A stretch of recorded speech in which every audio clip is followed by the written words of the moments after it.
And get started by saying the Pledge of Allegiance. I pledge allegiance to the flag of the United States of America and to the republic for which it stands, one nation, under God, indivisible, with liberty and justice for all.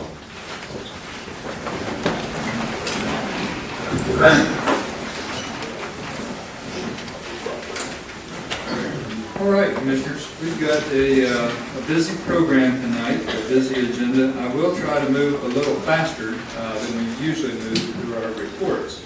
But if I get to moving too fast, you all slow me down because I don't want to miss anything. I don't want to give a short shrift in any item. We've got a lot of important business on our agenda tonight. With your indulgence, I would like to move just a few things on the agenda just to try to facilitate a little bit of our items. So what I'm going to suggest that we do on our reports, I'm going to move City Attorney report right down here as sort of our last report before we have the public hearing. And then we've got new business on the agenda. The first four items, I'm going to move them to the end, and then I'm going to take them in reverse order. So you all are going to have to pay attention on your scorecard.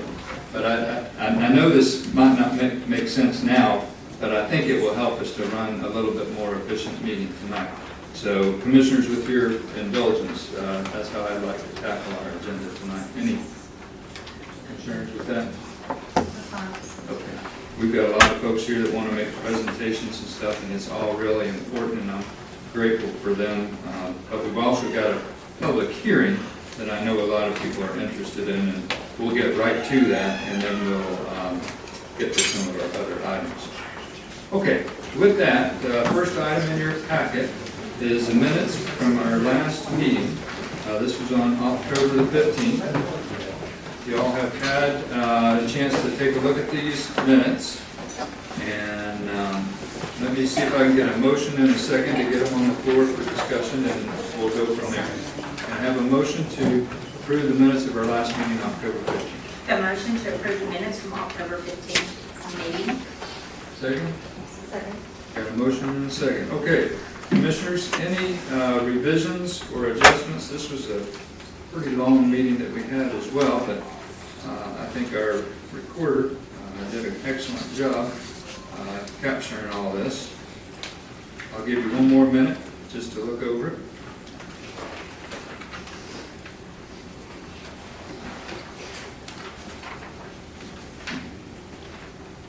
Okay. Any questions, revisions?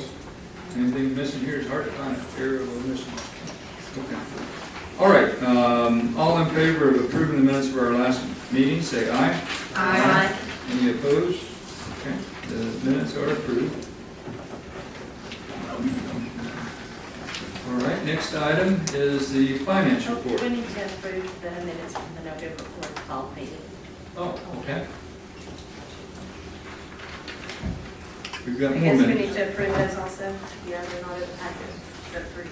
Oh, sorry about that. I'll put them in December. Okay.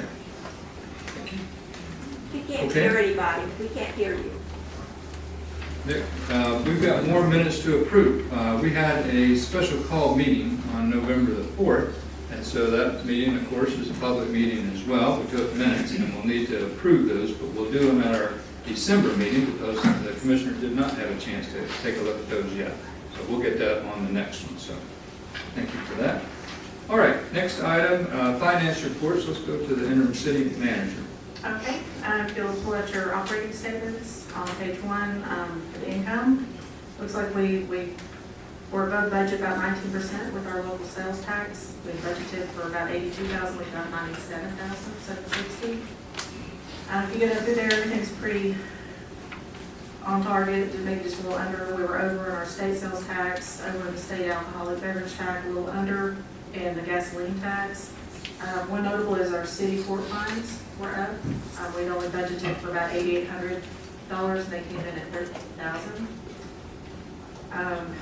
The accessibility funds growing. We've had $124 donated to our Parks and Rec program so far, with 15 of that being one of the, I think, October bingo. Miscellaneous revenue, the bulk of that is for community center rentals. So overall on the income, we budgeted for a total income of $116,000 and we came in at $138,000. Going over to expenses, page 1, nothing really mentioned. Page 2, city hall operations, we were a little over in the repair and maintenance. That's for software that we pay every 3 years for Tapco for the school lights, for about $1,700. So that was the bulk of that. Moving on to page 3, other general government services. We were a little up in that, just for the reporting services, our meetings reported. Blount County trustee next green tax a little up because, you know, we got more in the revenue. We had some service charge for money market accounts, public hearing notice for the rezoning that's on the public hearing.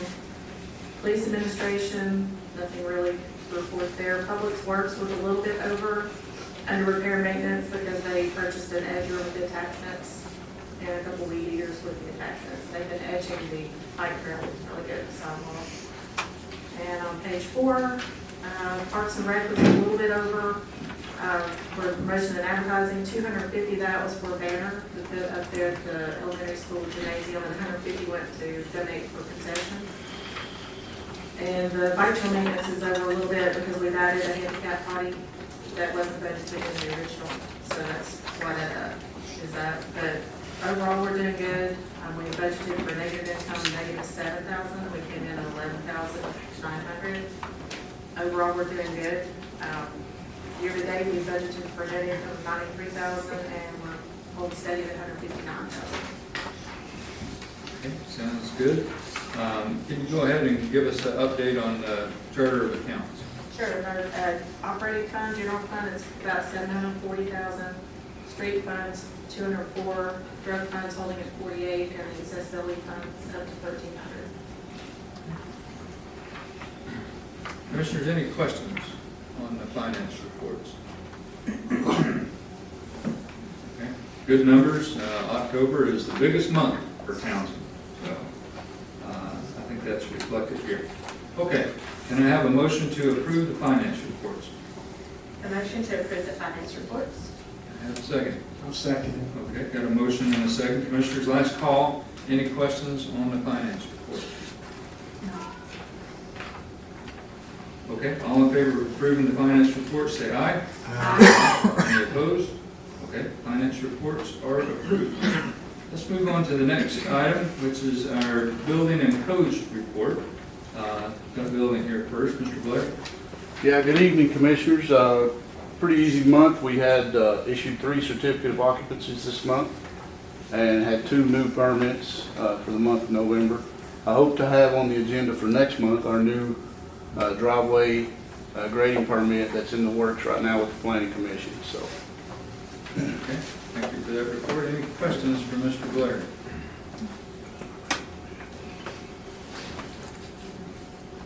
Okay, next up, Mr. Ogle, codes report. Had a few signs and things that we had to address, flashing signs and signs where they shouldn't be. A couple of motorhomes that got moved and things like that. But that's pretty much it for this month. Okay, thanks, Mr. Ogle. Mr. Ogle, will you check on property 5723 East LA Parkway? They have some stuff that needs to be removed around their business. 5723? 7523, yes. 752. Yes, sir. All right. Thanks, Commissioner Martin. Any other questions for Mr. Ogle? Okay, thank you for your report. All right, next item on our agenda, interim city manager report, Ms. Webb. Nothing major to report, just in time to vote. We have 47 Christmas parade entries, food float increase, and $660 so far.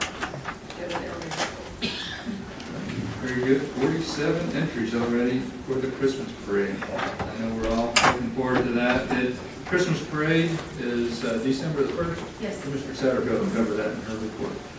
Okay, commissioners, any questions?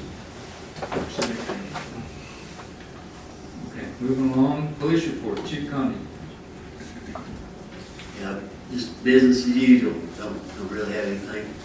Festivals are wrapped up for the year, and we'll have the Christmas break coming up in December, and that's it. Okay, It's running smooth. all right, thanks, Chief. Commissioners, any questions for Chief Conde?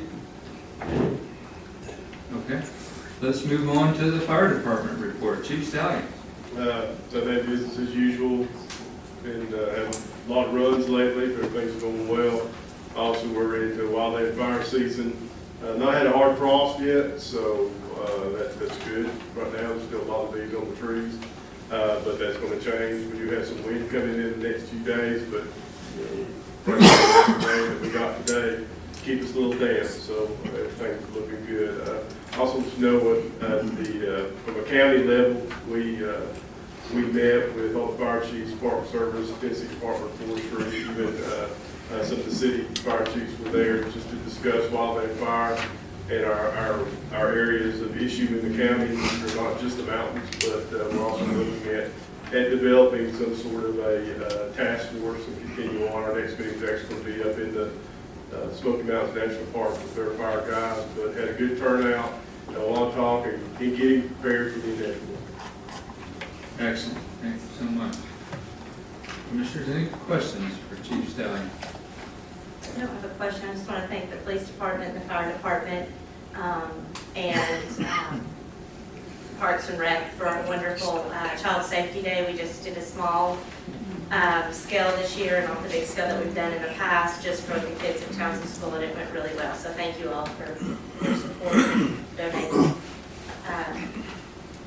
people and apparatus for the kids to crawl in. They really enjoyed the side-by-side from the police department. And we had Bigfoot, and he would get up on top of our SUV and the police department's SUV, and they really enjoyed having their picture made with Bigfoot in front of the big vehicles. So thank you all for being the big supporters and being sponsors and helping put that on. That's awesome. Child Safety Day is so important. I remember when I was a kid going to that, and that equipment seems so big, but it is so important, and you learn a lot. So let's have a round of applause for the police and fire.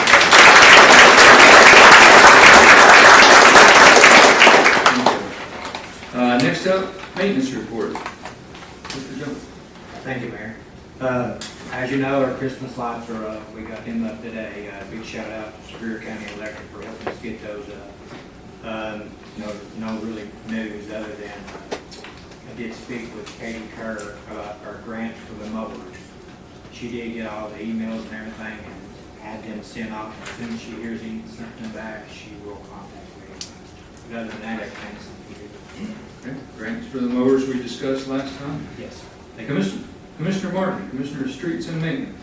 I want to give a shout out to our maintenance men. They got up at 5 a.m. this morning to put our Christmas lights up, trying to beat the rain, and they still got wet. So thank you, Jerry. Now I'll send him a text. Last meeting, I asked you all to consider bringing on our part-timer, our seasonal to part-time, Mr. Ken Ogle. We have a bunch of things that we would like. There was a list of things that we would like to get done over the winter and that we could use the third hand. So I didn't know, he's kind of waiting in limbo to see if we're going to do that because he does have another part-time job. So I don't know if you want to. Yeah, let's have some discussion on that and see if we can take a decision on that if commissioners agree. We have been thinking about that for a month now, so we appreciate the good presentation, explanation about what it will cost in the budget to keep him on for the rest of the season. That's my understanding. Yes, 2 days a week. Okay, so he'd still be part-time, but we keep him on all through the season instead Yes. of, well, good. Okay. Commissioners, any questions on that? Can you refresh my memory about what kind of costs are involved in this? Roughly, we decided, I think, about $10,000 extra a year. Or for this 6 months, not counting, right, was that for this? This fiscal year? That would be till March. Till March. It's budgeted to start back up in March. Okay. So that would just cover these 3 or 4 months. So that would be the additional amount other than what we've already budgeted for the seasonal help. Yes, correct. Well, they had quite a list of things that they wanted to accomplish this winter while they're not mowing, so I would be for having him on for a couple days a week. I know he's a huge asset to the city to help Jason and Jerry. So if it's fiscally okay for us to do so, then I think keep him on. Would you like to make that as a motion? Yes, I'll make that a motion. Okay. And do I have a second? Second. Okay, I've got a motion and a second to continue with the part-time seasonal help for the rest of the duration until that starts back up again. Okay? Any further discussion, questions? Okay, all in favor, say aye. Aye. Any opposed? Okay, that motion passes. Anything else? No, I think that is it. I'm just getting ready for helping Kelsey. The maintenance is always wonderful with helping Kelsey and the Parks and Rec with the parade, so I guess that's our next big adventure. I'm anxious to hear about all that, and the Christmas lights look so good, those multicolored lights. Okay, Commissioner Satterfield, Recreation Report. Okay, I just have one more thing to add to the maintenance report because Jason and Jerry and Kent did a really good job up at the city park. I don't know if any of you all have been up there in a while, but it was grown up pretty bad around the pond, and the pier was still there, and so it was falling down and it was a safety hazard, so they removed that and they cleaned up really nice around the pond, and it looks very good up there now. So I just wanted to point that out and say thank you so much for all the hard work there. Okay, moving on to my regular report. So our regularly scheduled meeting this month was supposed to be on the 12th, but we had to cancel because I had a death in my family. So we have a called meeting on the 26th of this month, so next Tuesday at 6 o'clock. So we will catch up with our regularly scheduled Parks and Rec meeting there. We had our first evening of sorting the caps that everybody's been donating. Thank you so much for that. I think we have about 60 pounds of sorted caps so far, and we have about 60 to 70 pounds that we still have to sort through. So that's a lot of caps so far. And so thank you so much for everybody who's donating to that so that we can make tables out of them eventually. We had bingo last night. I think this is, we've been doing bingo since June, and that's always a fun time. So if you haven't got to come to one, I really encourage you to come. They're a lot of fun. We usually post it on our Facebook page, the Parks and Recreation Facebook page, and we send it out in the Parks and Recreation newsletter once a month. So if you're also not subscribed to that newsletter, please come see me after the meeting, and I will get you signed up on that newsletter. Okay, Randy, you covered Child Safety Day. Thank you. And the Christmas parade applications are still rolling in. Thank you, Gayla. For the participants, the lineup will be at the Visitor Center again this year. Thank you to the Visitor Center for allowing us to use the property for the lineup. I would ask that this board be there around 1:15 at the Visitor Center. We will meet up there. I will have the float contest score sheets and the clipboards and the pens, and we will begin doing the judging of the float contest around 1:15. So I would ask that you all be there at that time, and then the parade begins at 2:30. Two Stallions, I was going to ask you if you wanted to do what we did last year. We had kind of a pre-meeting before the parade. If you want to reach out in the Parks and Rec board, and we can get together and talk about where everybody needs to be on the property. Okay. All right, and the Christmas community gathering is the following Friday after the Christmas parade. Christmas parade's on December 1st, and the gathering is on Friday, December 6th from 5 to 7:30. We will be in this room. We'll start serving food at 5 o'clock, and then we will have Appalachian Bear Rescue here at 5:30 to do a short talk about what ABR does for this community, for our bears. And then the Townsend Elementary Choir will perform at 6 o'clock, and then following them, the Townsend Community Choir will perform right after them, and then we will do a prayer and a tree lighting outside at 7:15. And then the RFQ is on the agenda tonight later. And that's all I got. Okay, thanks, Commissioner Satterfield. Any questions? Commissioners, any questions on the recreation report? Okay, we'll keep moving. Townsend Case Cove Gateway Alliance. Hello, Hi, Judy. how are you all? We really don't have anything to report right now. We're just working on plans for the upcoming year, so things are kind of slow right now. Okay, thank you very much for being with us tonight. Next, community plan update, Mr. Hope.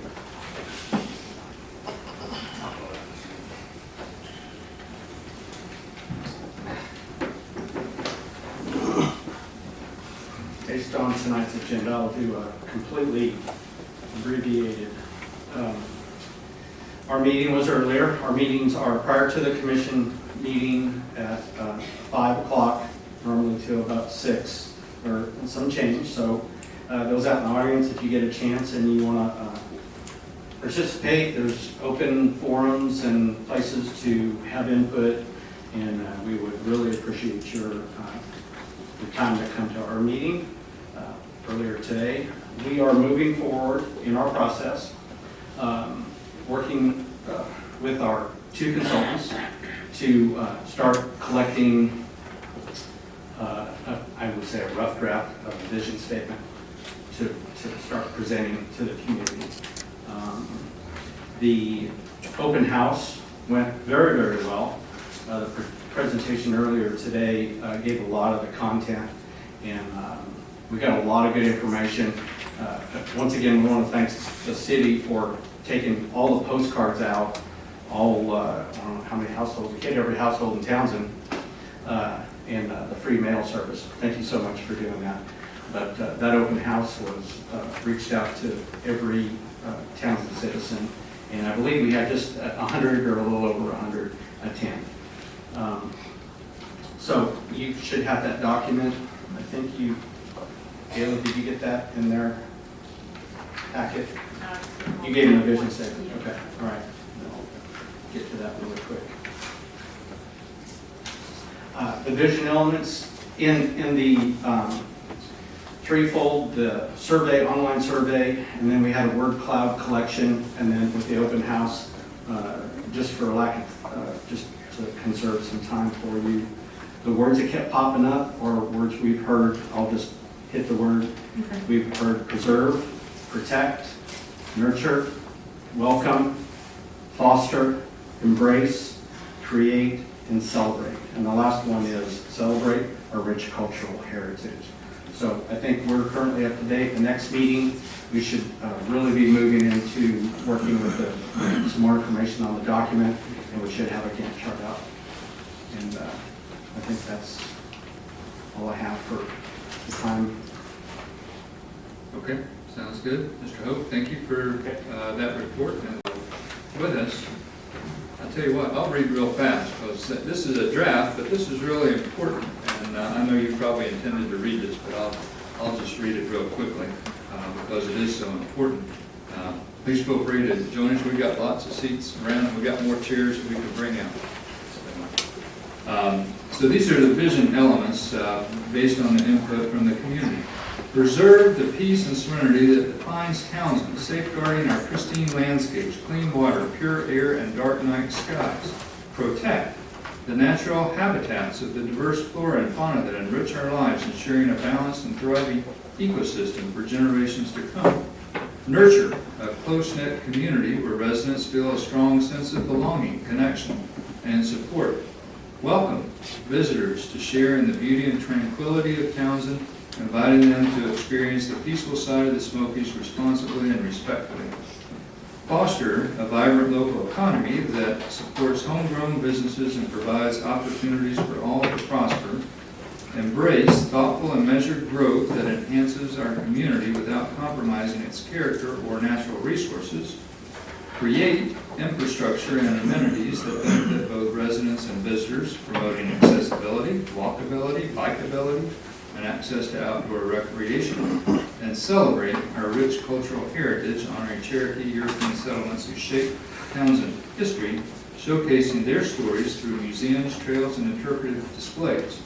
I know we're going to have a public hearing this evening, and a lot of people have a lot of things that they want to say.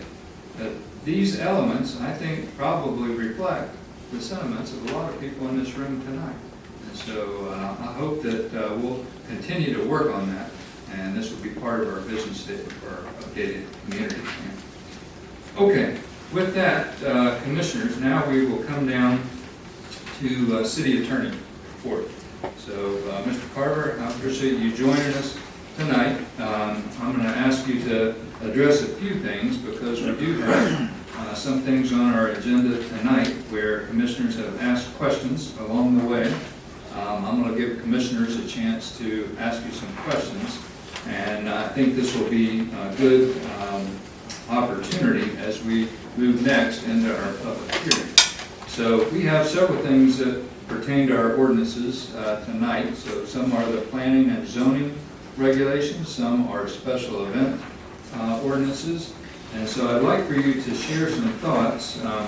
One thing in particular that I've had a question about, and when it pertains to B3, there is a line in the B3 zoning district. It says, therefore, a rezoning request by applicant to rezone to this district represents a unilateral agreement between the legislative body and the property owner of the specific proposed use that will be established following the rezoning.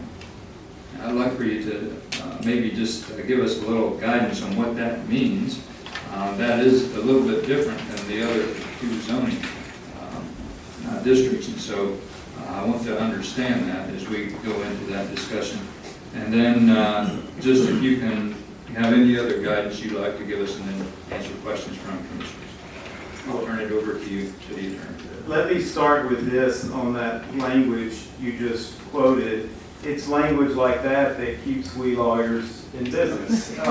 So I'll begin with that. But that language does appear in modern zoning regulations. And really what that language is memorializing that the property owner is agreeing to be bound by the restrictions, uses, and everything that are set forth in the B3 zoning. So it's really formalizing something that already exists. If a property is zoned B3, then someone has to follow the B3 zoning, and this is just confirming that it's an agreement between the legislative body, you all, and the property owner that the specific proposed use will follow the established rezoning.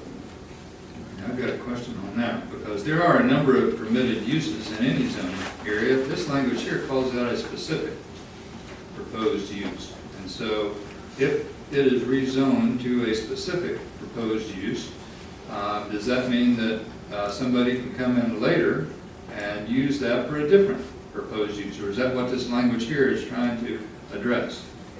I think that if the property is rezoned B3, for this specific reason here, for this property owner, then that specific proposed use, which I believe here is a campground, would apply to this property owner. If the property is rezoned B3 and it remains B3, a subsequent owner, any zoning use within B3 would be applicable here. You're not just, if you approve this rezoning, you're not just saying, well, this property could only ever be a campground. Subsequently, it could be any of those uses permitted in 8-606. Okay. Other things you'd like to guide us on? There was a question Commissioner Satterfield raised about, I think, on this same issue, where at the last meeting she had abstained and wanted me to just go over with all commissioners about what it looks like if there's an instance where a commissioner feels like they should abstain, or based on our codes and ordinances, really what we're doing is recusing if there's a conflict of interest. So 1-402 establishes a definition of personal interest. In this instance, for Commissioner Satterfield's purposes, I'm not trying to pick on you, but you're the example we're using here. We're talking about 1-402C, which provides any such financial ownership or employment interests of the officials or employees, spouse, parents, step-parents, grandparents, and so on. So we're talking about her parents. So there is a personal interest there. Now, 1-403 talks about, okay, what do we do if there is a personal interest? And then a situation where that individual that has a personal interest is going to be called upon to vote. I'm going to start with the last sentence of 403. Recusal is not required. It says the official may recuse himself from voting on the measure. So recusal is not required, but if there is a personal interest and that commissioner is going to vote, there is a requirement that that personal interest be disclosed in the public meeting, so it's memorialized in the minutes before any vote takes place on that measure. So that's something important to take in mind. Again, it's a may recuse yourself. It doesn't say shall. It doesn't say must. But an individual may recuse himself or herself, provided that if they do go ahead and vote, they've got to make sure it's on the record that this personal interest is. Okay, and that's a personal financial interest. That is, but then, you know, that the definition of personal interest gets broadened to include financial ownership or employment interests of the official spouse, parents, step-parents, grandparents, children, siblings, etc. Okay. I'm clear on that. That helps me too. Mr. Carver, can you further talk about situations that are either direct or indirect? So when you start talking about direct interest and indirect interest, now you're talking about the definitions that are set forth in the Tennessee Code, which also apply. So the Tennessee Code on Municipal Conflicts of Interest provision is 6-54107.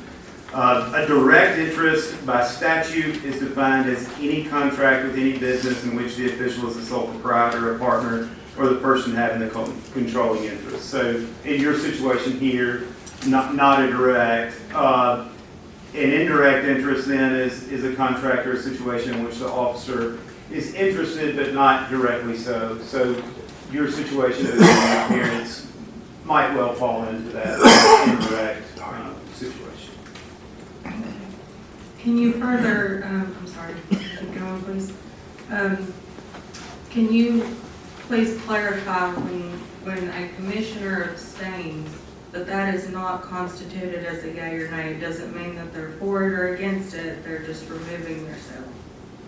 Correct. I mean, that they are removing themselves from the vote. Now, there's a distinction under 1-403. If a commissioner abstains, the commissioner is just choosing not to vote in that instance. What 1-403 says is that the official may recuse himself. When a recusal occurs, that individual is no longer counted for purposes of determining a majority. So in an instance like tonight, if you were to recuse yourself to constitute a majority, in the end the numbers, you'd still need 3 votes to have a majority, but there would only be 4 votes counting. Now where that could be an issue is if you were to recuse yourself and Commissioner Jenkins wasn't here, 2 people, because you'd only have the 3 in the middle, could be voting, and 2 people could vote in favor of something there. Because as you recuse yourself, again, you're pulling yourself out of the number that constitutes the majority at that point. But an abstention or a recusal is an election not to vote. It's neither a vote in favor nor a vote against. Thank you. All right. City Attorney, what about other ordinances? Special event ordinance? Sure. Here's my insight on the special events ordinance, and as those matters come before you all, and it goes back to some advice that I passed along when I was here at the last commission meeting about just kind of general how we do business and that sort of thing. As elected officials, we need to make sure we're always making objective decisions based on what our codes allow us to do or not to do. When we begin to step into making subjective decisions about, I like this, I don't like this, or what have you, even though objectively something may comply with our codes and ordinances and that sort of thing, that's where a municipal body can get themselves in trouble. So as you're reviewing things that come before you, you have to make an objective decision about whether our codes and ordinances allow whatever is being proposed. And so that's, as you consider whether it's a zoning request or a special event application, again, the question is, with what is before you, does it satisfy whatever code applies to it, whether it's the special event permit or if it's a zoning code? That's the question you have to ask. I have one more question. Sir, spot zoning. If we do B3, we don't have any other B3s, though that section there could easily be completely rezoned, that whole area to B3. Is that considered spot zoning?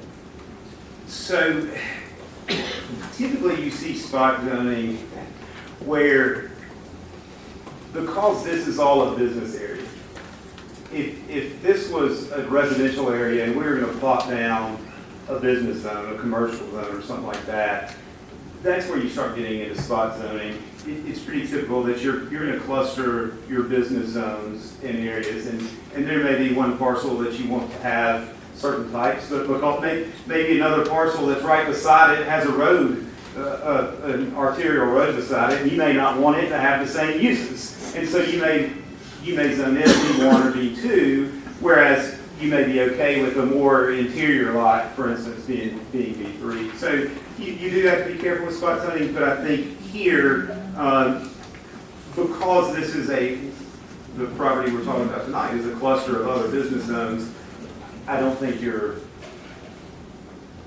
tiptoeing into spot zoning here. I think you're okay. And I have a question. Sure. When the B3 went through originally, it was thought that once the property got rezoned to B3, whatever use that was, if it sold or changed uses, it would revert back to a B1. So if a different type of B3 wanted to come in there, that our citizens would be able to come in and have their voice. I thought that was the intent of it, not that once it's B3, anything allowed in B3 could go in there. Candidly, I'm not familiar with that. I mean, typically once something's zoned, it is zoned that way, and as long as whatever's done with that property complies with the zoning ordinance. I've not seen that before. I'm not saying it can't happen, but I'm not familiar with something reverting. I thought that was our intent. That was part of my question here. There is this phrase, therefore, a rezoning request by an applicant to rezone to this district represents a unilateral agreement between the legislative body and the property owner of the specific proposed use. So there's a whole lot of different proposed uses, but here it says a specific proposed use. Between the property owner and the legislative body. Yeah, that would be established following the rezoning. So it's getting my understanding of this, and when we passed the B3, I think Commissioner Hedrick's right, we did have some discussion on this, and that's why my understanding of that is that if the rezoning request, is proposed for RV campground, then that's what it's being proposed for. It's not being proposed for a big box store or for a junkyard or for something else. It's being proposed for a specific proposed use, and that's why I thought we incorporated that into the B3. And, because the language there says between the legislative body and the property owner, I think that's where the challenge would come in. It is just between the legislative body and that property owner. A future process where it reverts back, I would have to look at that in more detail to be able to answer whether or not there could be a reversion to whatever the current zoning is if the property ownership changed. That was what we were going for, because that was one of the key selling points in this thing, and that would be something that we could get that put in there that spelled it out to where you didn't have to? I would want that to be clear. Yes. If we were going to do that. I would not feel comfortable, based on what the language is right now, telling you that it's going to revert. If you rezone it, that it's going to revert. Right. but There it's- might be language that we could incorporate to do that, but as it's, But it's clear that it's being proposed for a specific purpose. That's what the That's right. language says, and so, between this legislative body and the current, this property. yeah, being proposed for a specific proposed use. Proposed uses, permitted uses, those are important terminology in the zoning code. So that's what really makes one zone different from another, is that you have certain permitted uses in one zone and not in another. And in this case, my recollection, I think I was here for the B3, is that's what that language is about, is it's being proposed for a specific proposed use. My question is, how do you enforce it? They say they're gonna put a campground in. We make this unilateral agreement, whatever that is.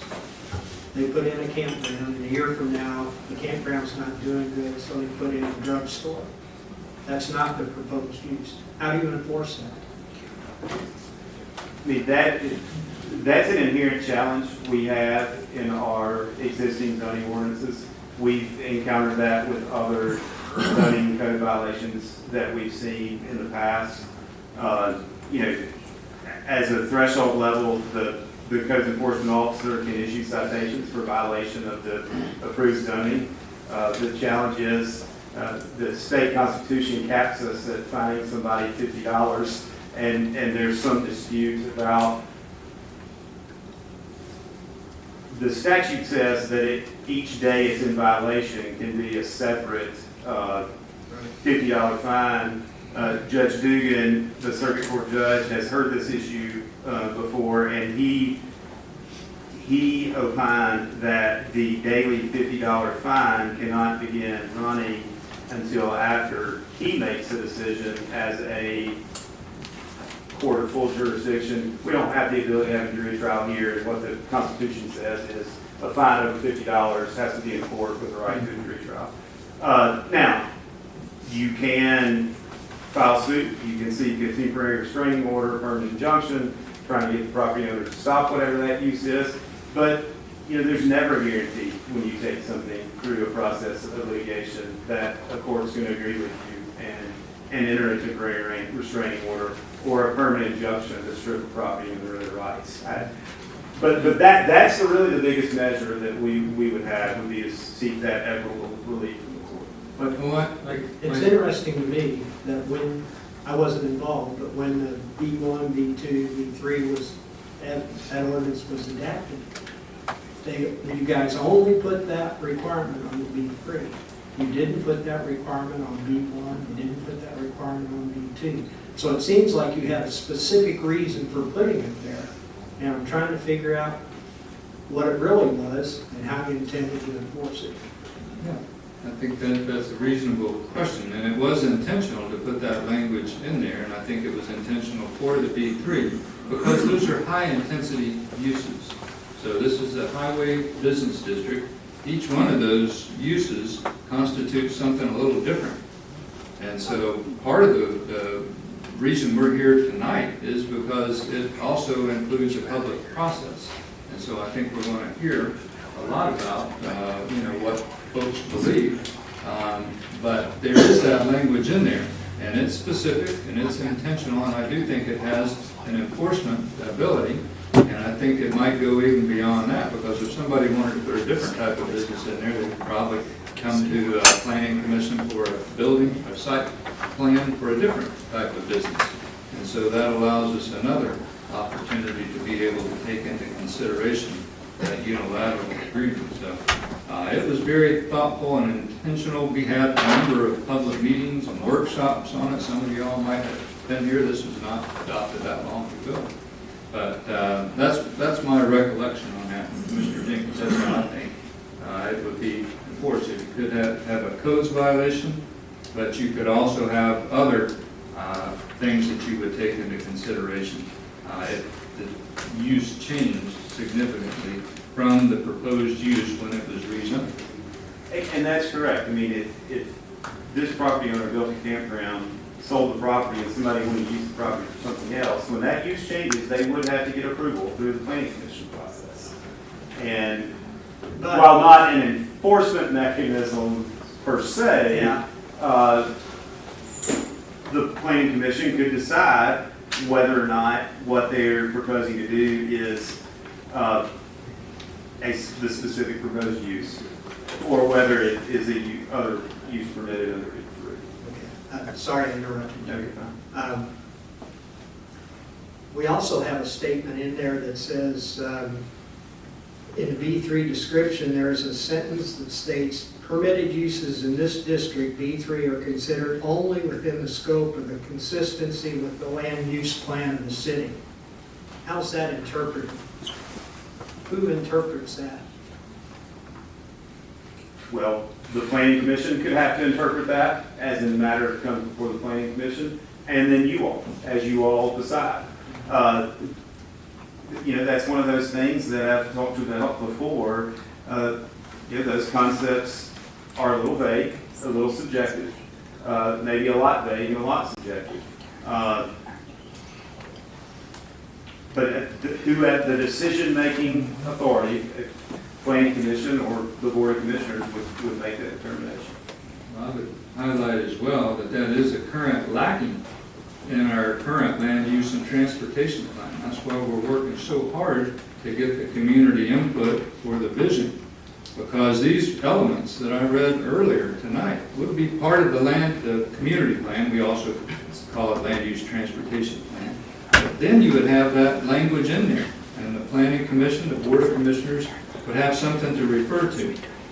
Because there's still some good ideas in that old land use and transportation plan, but it lacks some things that would be really useful, in my opinion, for this community and that represent the desires of our citizens. So that's why we're working so hard to get some of that stuff in there, because there's language, like Commissioner Jenkins pointed out, that is supposed to guide the planning commission and guide the board of commissioners.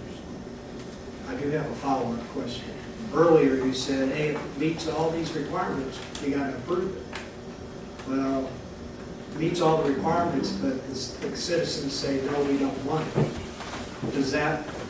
How do you rectify that? I think you need to be able to articulate objective reasons why something does not meet the requirements. Simply not liking it would not be sufficient. If it doesn't comply with a component of the zoning regulations, that needs to be articulated. And it needs to be clear on the record the reason that it doesn't, in the commission's view, comply with the zoning regulations. So it meets all the zoning ordinances, it's ready to go, but the citizens say, we don't want it. It doesn't meet the community standards or the desires. You said if it meets everything, we have to approve it. Well, is this one of the things that has to meet? I guess I'm trying to weigh these two differences. So that provision falls under a permitted use E, recreation and amusement uses, except as follows. So I don't think we're talking about a recreation and amusement use tonight. So I don't think that would apply to this instance tonight. But I think that that language is some subjective language and an objective statement. I know, Great. in West Tennessee recently, I believe, there was a Chick-fil-A that wanted to come in. The residents did not want the Chick-fil-A there because of all the traffic it was going to generate, and the board voted no for it. So you can vote no, correct? I can't speak to that situation. I don't know, what that zoning ordinance said. I mean, absolutely you can vote no, but you better have an objective reason to do it, because if you get challenged, and we have to go to circuit court, I've got to be able to articulate to Judge Dugan and Chancellor Ripley an objective reason pursuant to the statute that something was denied. I can't just say they didn't like it. There's got to be, and it needs to be articulated on the record and in the minutes, what that reason is, because you all, if we end up in litigation, you all speak through the minutes of your meeting as a municipal board. And so those minutes need to reflect the reasons for the decision, and they need to be clear about what those reasons are. That we speak for our citizens too. I'm not saying you don't, but your voice, if we are in litigation, is through your minutes. And so you need to make sure that if you choose to vote no or yes on something, that you make it clear for the record and in the minutes what the reason for that is, so that we've got a good record for that. Thank you very much. It's important for us to be reminded, we are citizens. Every person that you see up here is a citizen, a resident in Townsend. We live here, and we want to make sure that Townsend continues to be the best place it can be to live. And so, we're trying to do our best up here, and it's important that we get the best guidance. We're going to listen to our citizens as well, and we've taken a little extra time tonight, but I'm grateful for your guidance, our city attorney. Okay, now, let me... I have one more question. When rezoning is up for discussion, the people that own property around it, what if they are opposed to having something rezoned? Would that affect the rezoning in itself as us as a body? Yeah, you need to take that into consideration, but the reason for the opposition needs to be noted. If it's to Commissioner Hedrick's point, if there's something maybe about traffic or light interference or something like that, I mean, you need to know objectively what that is, and not just, we don't want it. We need to be clear about why we're making that decision. Thank you, sir. Have 2 minutes, sorry. Okay. Commissioners? Thank you. Okay, now, we're going to move, getting closer to our public hearing. Before we start the public hearing, I had some feedback that sometimes folks want to know what we're talking about a little bit more so that they can understand it before they provide their public comments. So before we start this public hearing, I'd like to ask the representatives that are proposing the rezoning if they would like to come up and describe what's being proposed.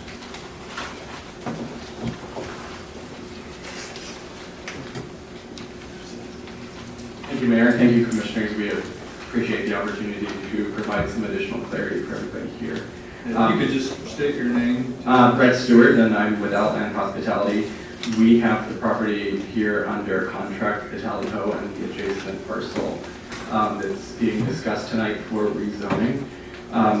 We have presented to you before in the past our plans, but just to summarize, the parcel 097071 is the 5.22 acre parcel that is currently undeveloped, that sits between the Tally Ho and the Great Smoky Mountains Heritage Center.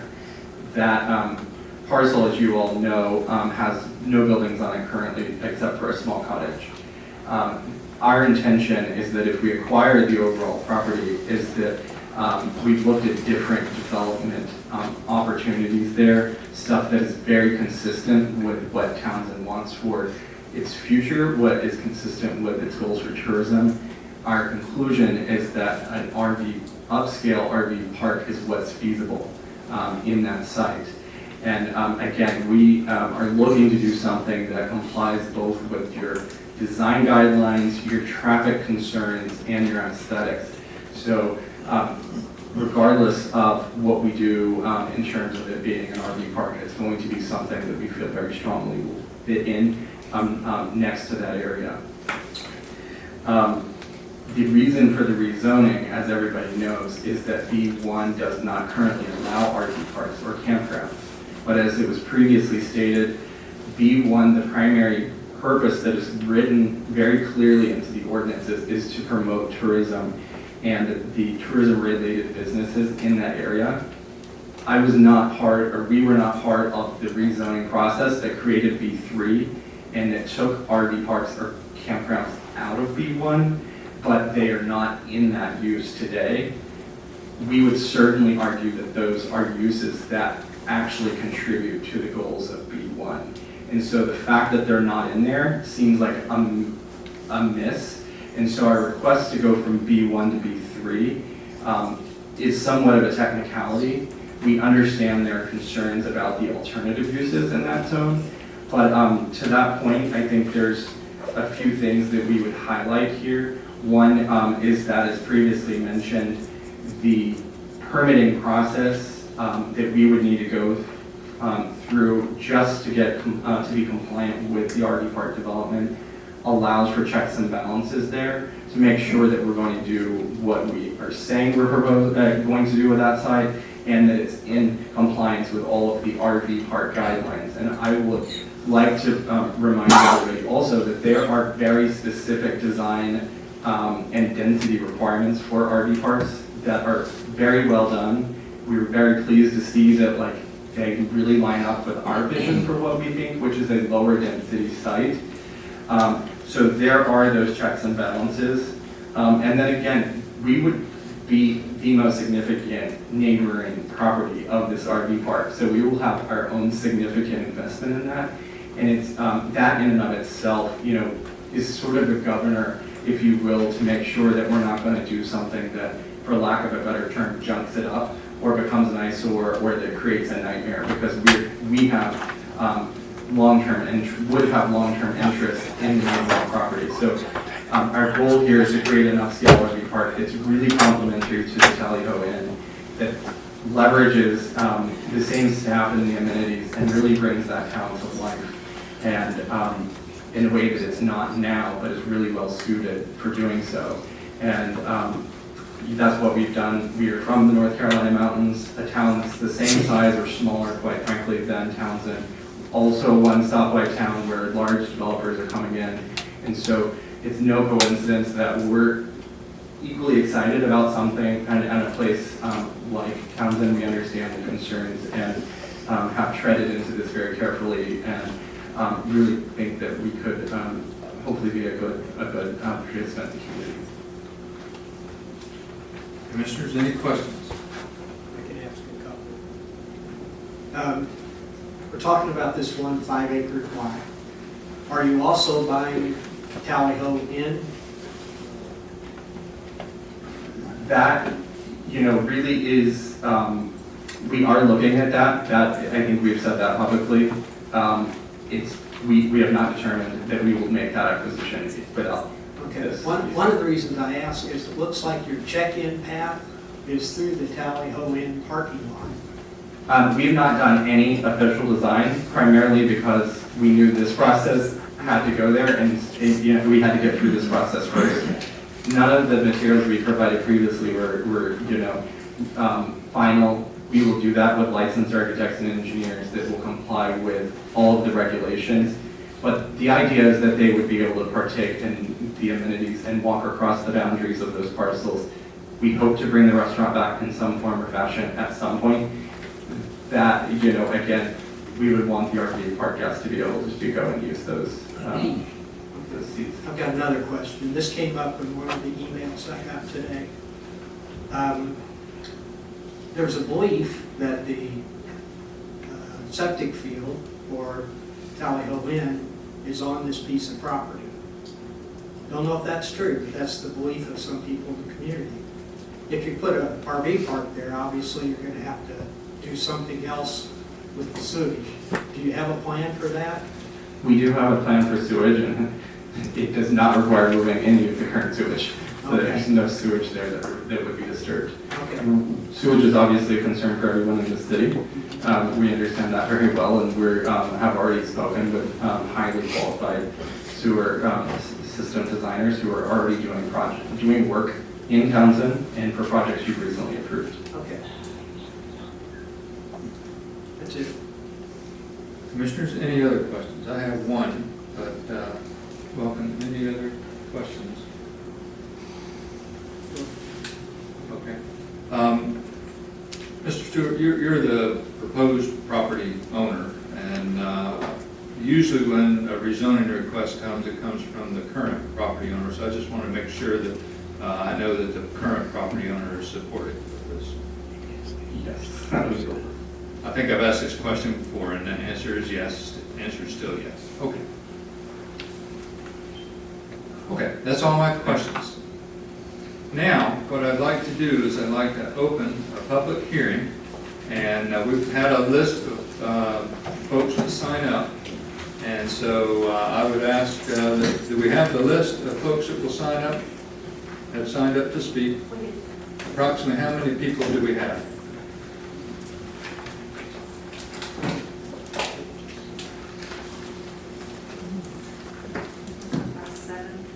Seven?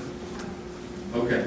I'm going to ask that y'all keep your comments between 2 and 3 minutes each.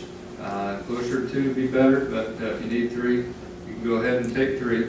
And I'd like to start with Kenny Myers, and then City Manager, you can call the rest of them. Mine's gonna take about 4.5 minutes. Can you come to the microphone? Will, it's good to see you over there. You and I both got a little less hair since I hired you. I had a full head of hair before you asked me to take this job. Mayor, my speech is gonna take about 4.5 minutes. Is that Go. okay? All right. Guys, my name is Kenny Myers. I'm a lifelong resident of Townsend and a 1973 graduate of Townsend High School. I reside at 117 Asher Howard Road in a house that my great-grandfather built in 1898. If you draw a circle a mile around that house, I've never lived outside that circle. The longest I've ever been gone from this cove at one time is 15 days. So it's pretty safe to say for the last 69 years, I've had a pretty good view of the happenings in our community. Somewhere around 1980, I was invited to a meeting of community elders at a local restaurant. I looked around before I came in. Becky, your grandfather and your daddy might have been there. But besides that, there's nobody else in this room that was there. No connections. It was basically a group that opposed the city of Townsend and wanted to stop the city from growing any further. I sat and listened to the entire meeting, did the same thing till the end. They asked me what I thought. I thought the best course of action was to unify with the city, for the people of the city of Townsend had control of our community. I was the only person in the room that felt that way. In 1986, I was elected mayor for the city of Townsend. The first official meeting, government meeting of any kind I ever attended, I was sworn in as mayor. I was mayor for 16 years and on a commission for 24. When I was elected, there was already planning and zoning rules and regulations enacted to be followed. During this time frame, city commissioners annexed all the property along Highway 321, where it would be under city zoning regulations. If you read the Townsend zoning ordinance, the first sentence lays out what our objectives were. And I've challenged many people to tell me what that first sentence says. You all know what it says? So it is our intent to create a combination residential commercial environment. Not all residential, not all commercial. It's our intent to create an environment where we all coexist.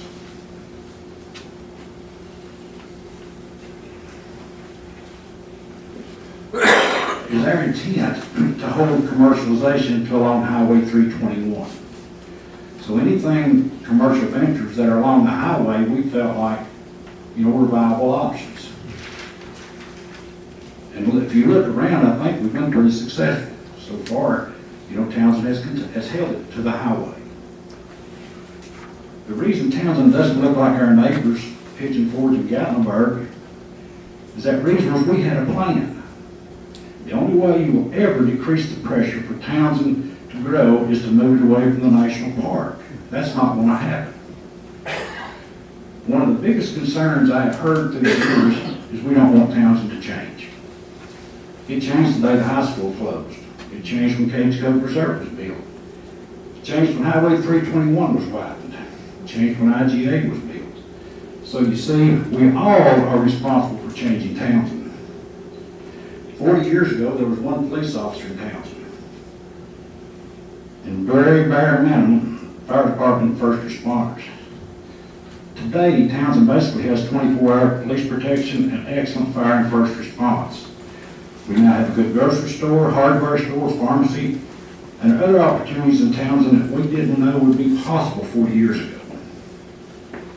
All of this has become possible because of growth brought on by tourism, which more than likely brought the majority of you people in here tonight to Townsend in the first place. People found it on vacation and decided to move here. Think back on the Yonder project and don't think that we envision opposition to a project like this. As long as what they proposed met Townsend rules, it should move forward. I have a hard time understanding why so many people are opposed to a campground. To me, this is the type of business that fits Townsend. We would rather have go-kart tracks, Ferris wheels. Camping is peaceful. We say we're peaceful side of the Smokies. Why are we opposing camping? The one thing that really fits here. To me, the opposition to the rezoning of the Talley property is ridiculous and selfish. It appears to me that the agenda of many people that have moved in recently is an agenda of anti-growth.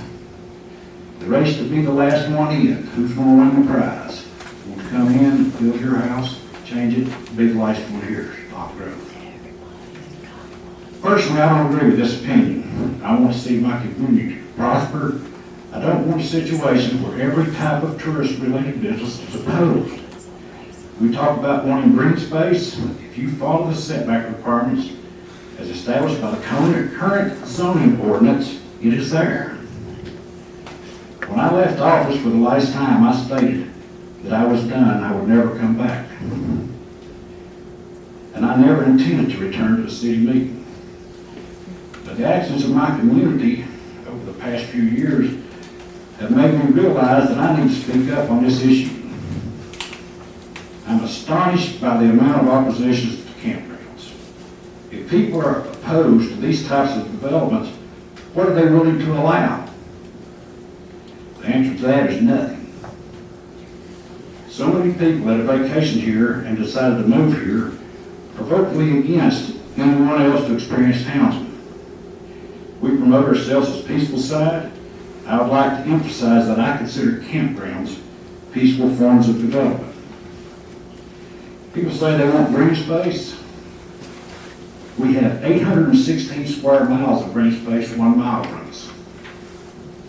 Our current regulations restrict height, front, side, and rear setbacks, therefore establishing very adequate green space for residential and commercial growth in the city limits. I think it's time for City Council to stand up to this anti-growth movement, for residents to continue to have improved opportunities and services. Commissioners need to listen to city residents, not those outside the city. Your oath is to the citizens of Townsend. I strongly encourage City Council members to rezone the Talley property as requested and work with Yonder to further these two projects.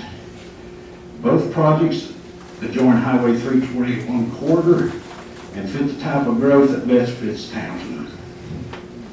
So that's it. Thank you.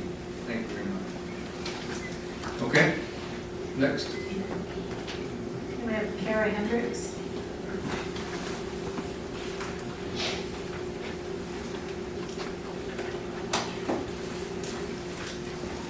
Hi. Thank you for entertaining me.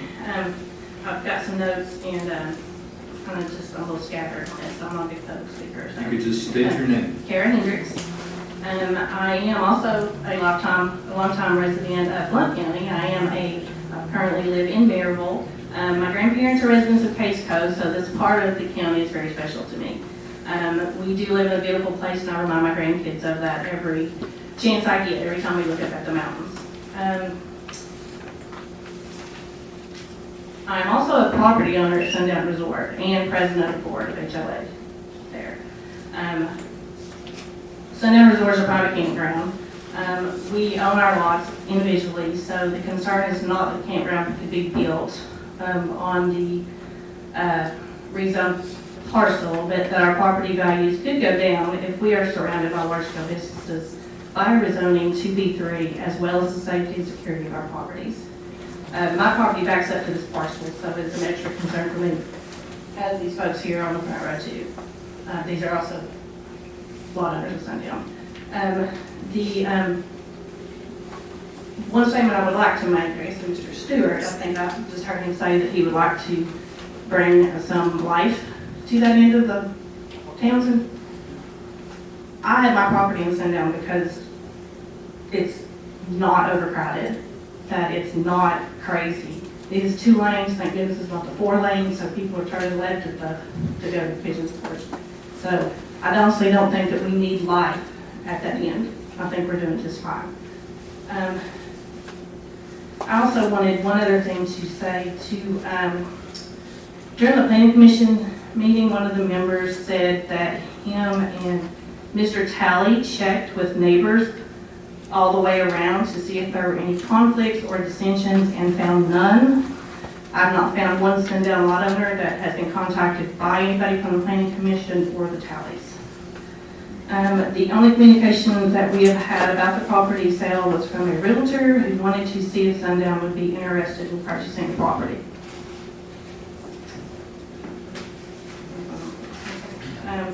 I do believe that rezoning any area of Townsend to B3 would be detrimental to the future of the town as the peaceful side of the Smokies. 2 other comments I wanted to say to the Talleys. I'm not opposed for your sale. I'm sad for it because you guys have been such an institute in this community. So I do want you to sell your property, but I want it to be, I don't want it to be a playground. I'm being selfish. I think Mr. Myers made a comment about how some of us are being selfish, and I am being selfish. I've enjoyed that field being empty because I do back up to it. They back up to it too, so I have enjoyed it. So it is a little bit selfish on my part. I can admit that. Mr. Stewart, if you do, if the rezoning does pass, I would be interested in us working together to see what we can do for the privacy and the security of our campground. So, thank you. Thank you very much. Next. Sandy Hedrick.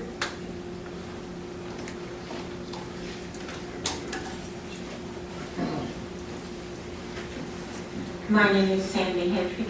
I have lived in Townsend 58 years and seen a lot of change come. I know a lot of history about how it got to where we're at. Parents like your mom and dad, us, old timers. The one thing I just want to clarify and to state for this commission, having family-owned businesses in the community in which they live is an asset to the community.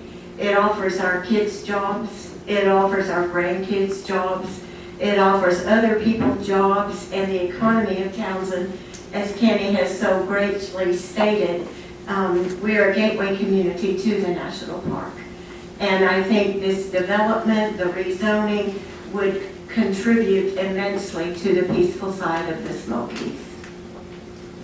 Thank you. Eric Miller.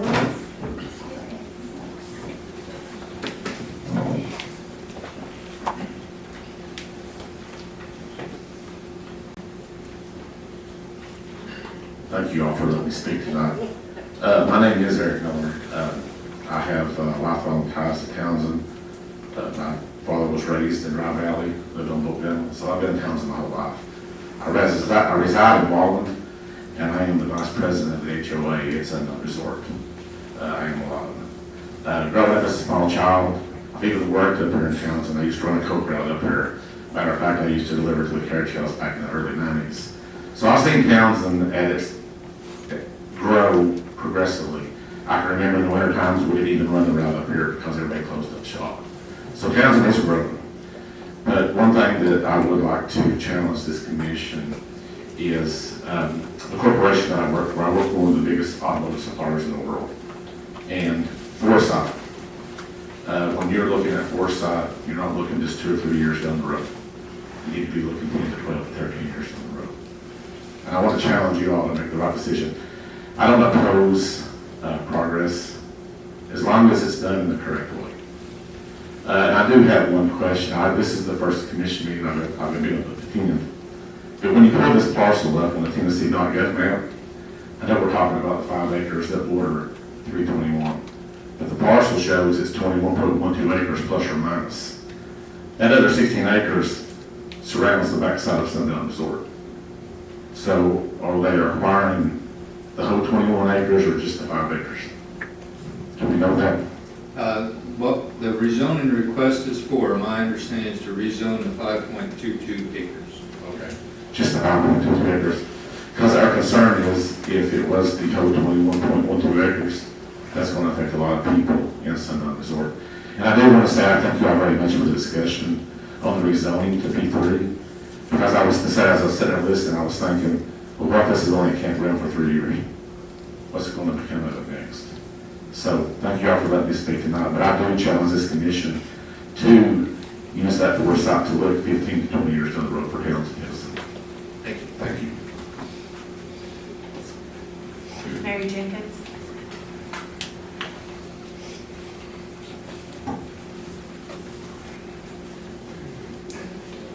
Hi, I'm Mary Jenkins. This is not mine. I'm reading for someone who could not be here. It says, first off, my family purchased a home in the Soundridge community of Wallen. This purchase was made as opposed to Gatlinburg or Pigeon Forge because it is the quiet side of the Smokies. They actually did own a home in Chalet Village that burned down in the Gatlinburg fire and decided not to rebuild, preferring the quiet of this area instead. We were able to fight and keep the Bronco off rodeo out of Wallen because this is the peaceful side. I am not going to get into the peaceful side of the Smokies much because we will hear a lot about it from residents as well as it being in your own zoning regulations. I concentrate on the repercussions and legalities. Does Townsend have infrastructure in place to support needed changes like roads, water, sewage, electricity, law enforcement, fire apparatus, etc.? It will be the actual residents, taxpayers of Townsend who will need to pay for these upgrade property tax increases will happen because property valuations will be increased. Are commissioners good with people losing family homes because of all this development? Will tax them out of their homes. Also, are commissioners good with residents having to pay higher insurance premiums on both property and auto insurance? Yes, all of that will happen. My understanding is the B3 zoning does not serve what the original intent of the B1 zoning does. The B1 district states, it is the intent of this district to prevent fundamental commercial activities that support the vision of the city as a gateway to the Smokies and the peaceful side of the Smokies. The regulations are intended to encourage activities that support tourism, reduce automobile traffic congestion, encourage pedestrian traffic, and maintain the aesthetic characteristic of the community. The B3 zoning specifically states permitted use of this district are used and activities are not suitable for the tourist B1 or neighborhood B2 business districts. I will also want to point out spot zoning is illegal in Tennessee. Cities cannot implement spot zoning either inside or outside their municipal boundaries. If this zoning does not correspond with surrounding properties and you choose to vote yes for the zoning, this will be in violation of Tennessee law. Please remember what you deem as progress is usually destruction. Thank you. Mary, can I ask you a question? Yeah. We don't usually let people read other people's comments. This is for people that came to the meeting, but Couldn't be at the meeting. couldn't you? Well, but what we do ask is that you identify yourself. I've asked everybody what their name is. Can you share the name? I'm Mary Kay Jenkins. Can you share the I don't name know of who the? it was. They sent it to the Townsend Preservation Society and asked, and said that this is my opinion, could somebody read it? So I read it. That's all I got. Okay, I think going forward, anonymous comments, we're grateful for everybody that's written in, and we want to be able to provide an appropriate public hearing, so.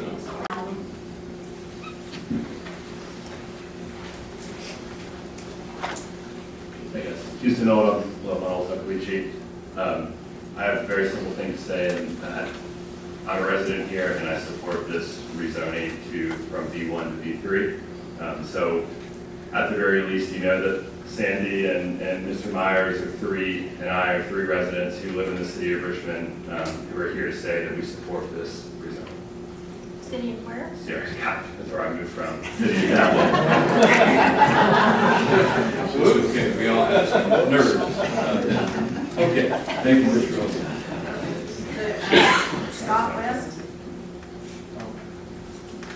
Oh. Okay. Don, Edric?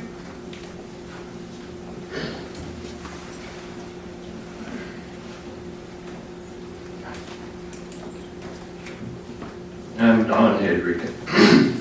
I live over at Chestnut Hill subdivision. And I'm very familiar with this property. I guess Natalia's given me probably the first opportunity to job on that big open grassy field in front of her motel with a push mower. And I'll never forget that. It'd be a miss if I didn't stand here and support them. The family's been very gracious to me. They even allowed me to build 16 units on their motel at one time, even though I was in competition with them in the motel business.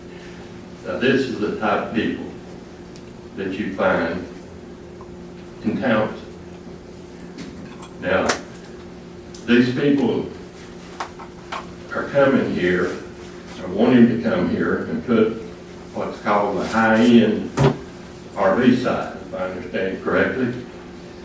Okay, so when the park was established, they put campgrounds in.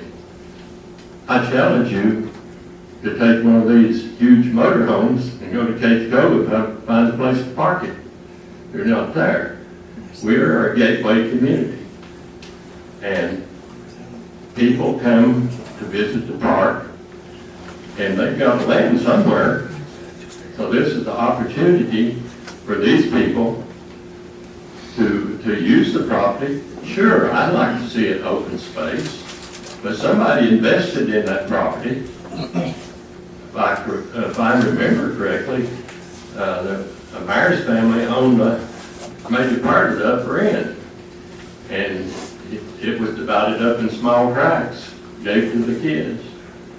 And that was one of the tracts that the Tallies saw fit to buy at the time. So I think this is a good fit. If you look at the surrounding properties, on a good quiet evening, you could probably find 3 or 4 campgrounds in shouting distance of the place. So I think this commission should pass this on and let them do as they please want to with the campground. Thank you. That's all we have for the public hearing. I'd like to say something. Okay, come on up.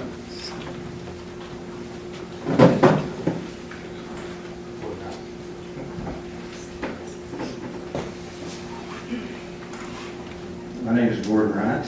I live here in Townsend, 52 years actually. And I'll say something about the B3. I think campgrounds are a great thing for Townsend. I think that RV parks are a great thing for Townsend. We want people to come here and enjoy the Smoky Mountains, of course. What I will say is that there's too many other businesses lumped into B3. Campgrounds and RV parks should have their own zoning, in my opinion, mainly because it's one of the most popular things here in Townsend. So if you have your own zoning, you basically can say, hey, This is a campground. Let's approve it. Easy. No discussion. But if you look at B3, there's a real big variety of businesses. And go back to the comments that the attorney made. Once you make that decision, go from B1 to B3, there's no going back. There's no way to enforce it moving forward. So as you make your decision, don't make it based on what they're going to do with the property. You have to make it based on whether they're going to keep that promise and whether their intent is to make it a campground, to make it a mobile home park, because they could turn around and resell the property. It could be anything. So I just want to make that comment. Thank you very much. Thank you. Mr. Aker.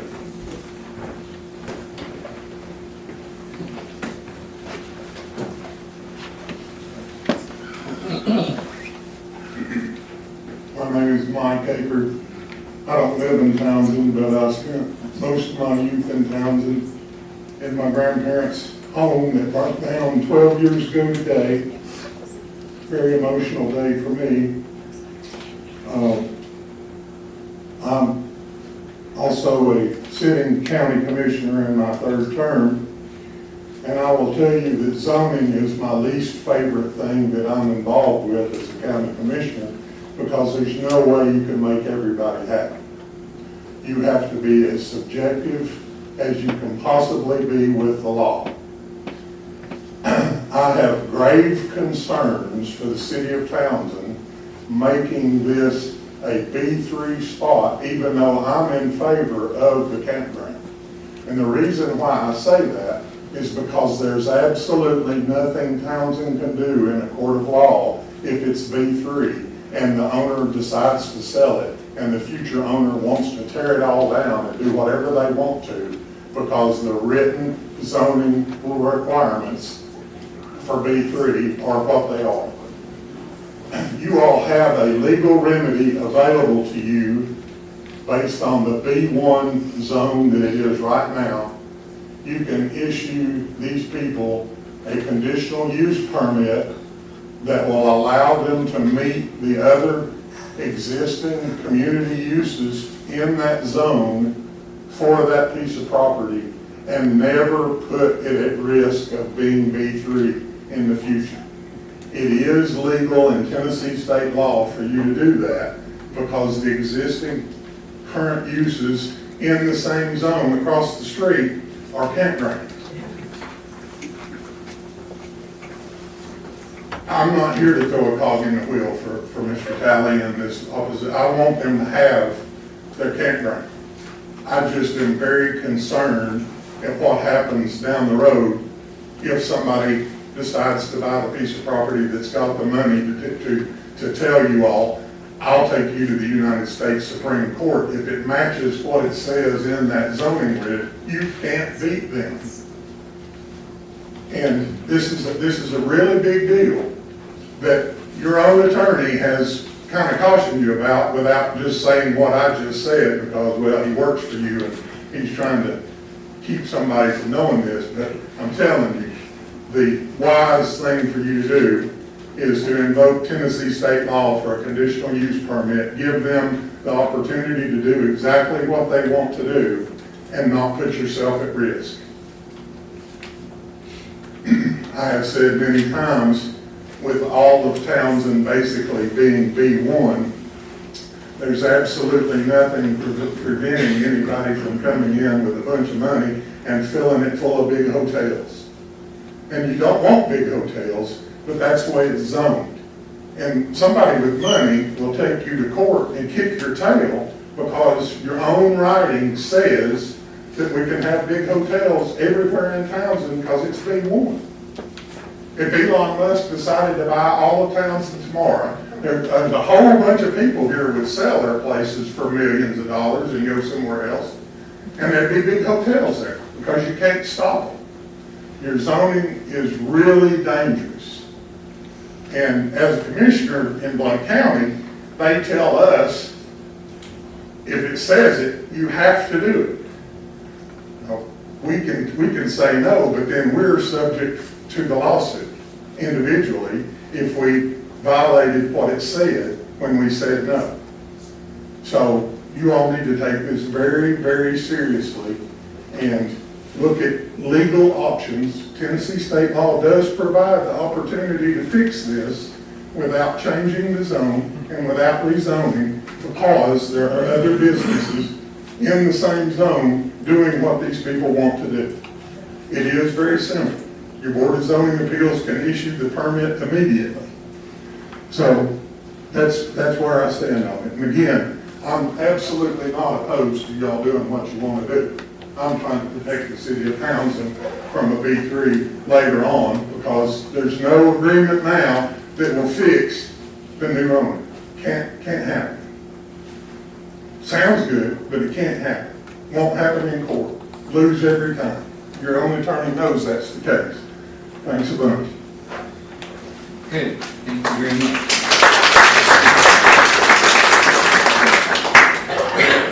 Okay, so we've had, I think everybody that signed up to speak. We've had a couple more folks speak tonight. I'm going to close the public hearing. Okay, I'll close the public hearing at 8:37. Okay, so with that, Commissioners, we do have to move on to our next item of business, which is ordinance 341-241P, an ordinance amending the City of Townsend zoning map to rezone parcel 97.071.00 of Blount County, Tennessee, tax map 97 from B1 tourist business to B3 highway business district. And I'll just also clarify it's for the 5.22 acres.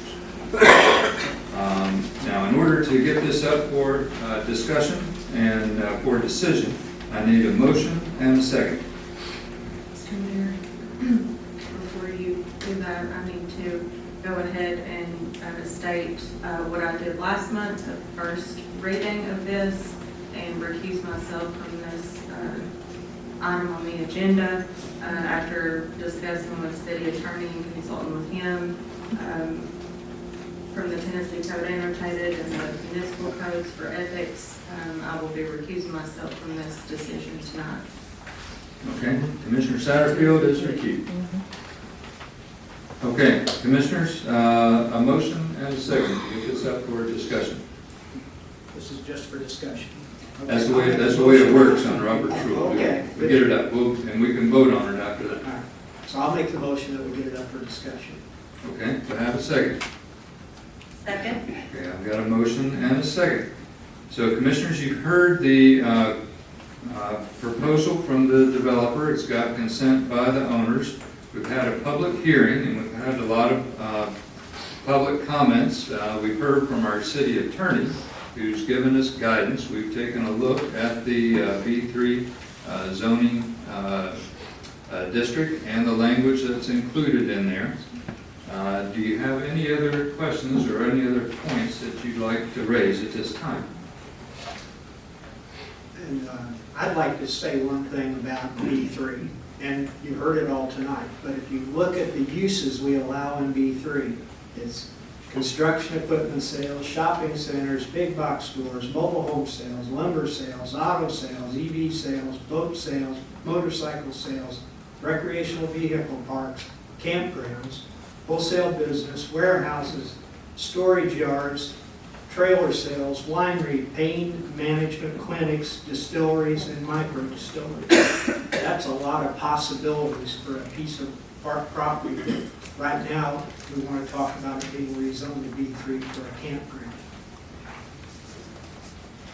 Okay, that's a good point. I'm going to take a look quickly at B3. I think most of those uses that you are referring to are mentioned in B3. I'm looking especially because I think you also carried on into the special exceptions. Yes, the pain management clinic is a special exception. Right. Okay, so these are special exceptions. And the winery has special exceptions for it. Okay, that's right. But it's still allowed. That's right.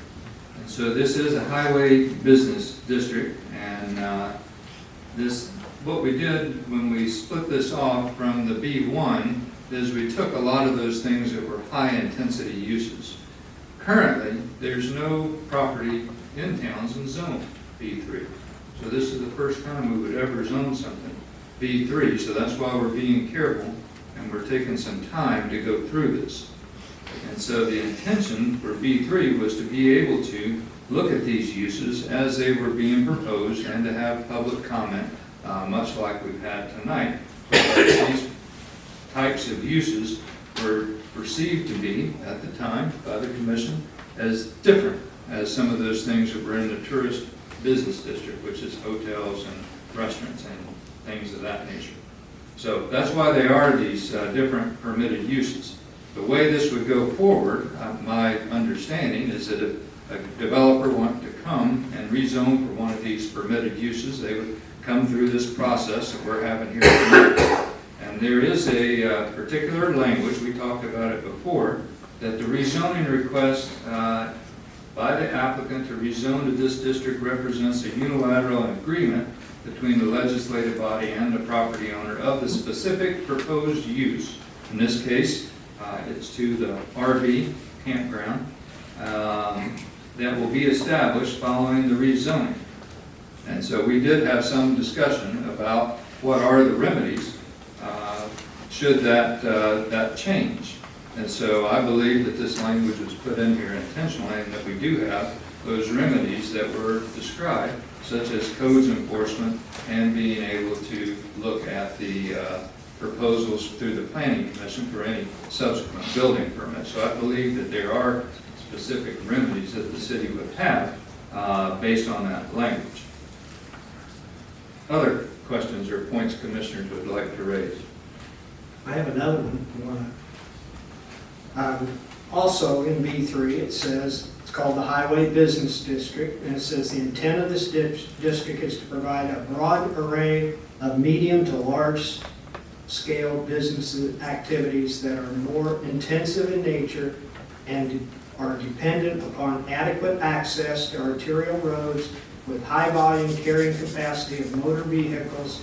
Permitted uses in this district are uses and activities that are not suitable for a tourist district or neighborhood business. So this talks about traffic, it talks about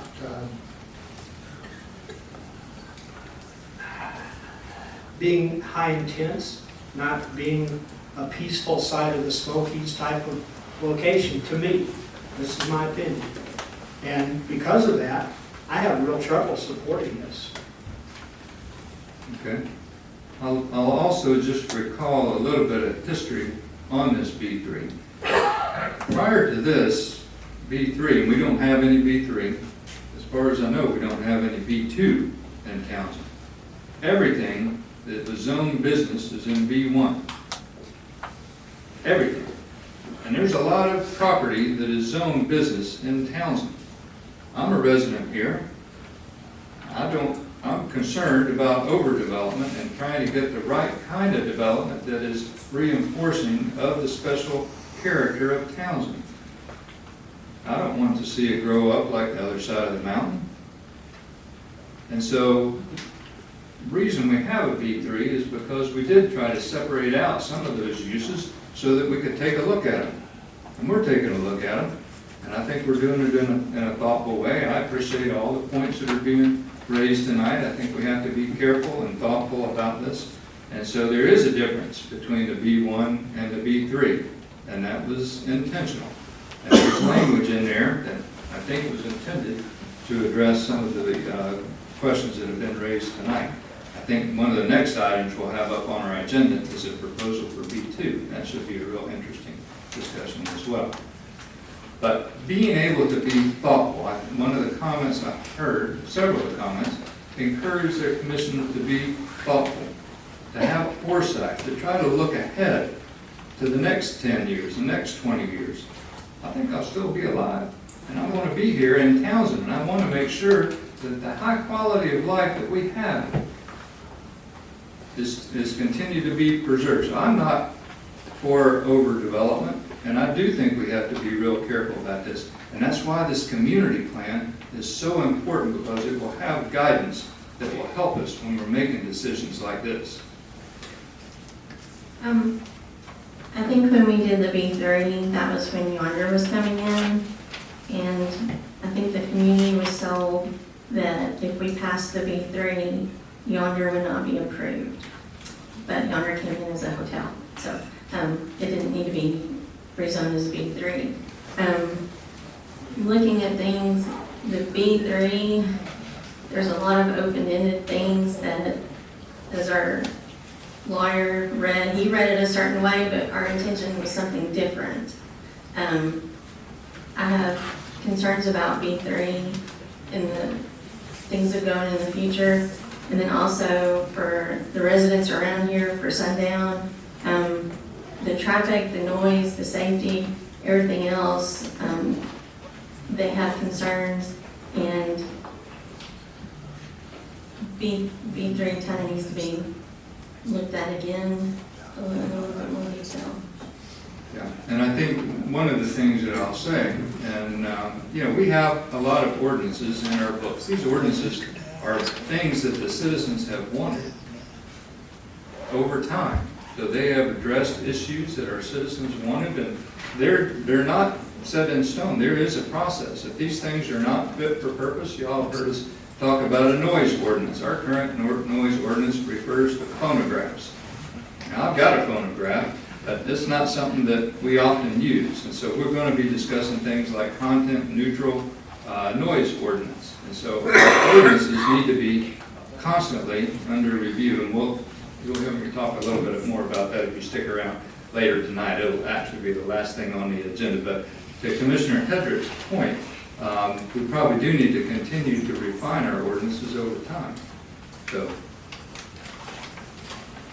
and because it's kind of going long, we're going to take a 5-minute restroom break, and then we're going to come back and resume. So we'll be recessed for just a moment.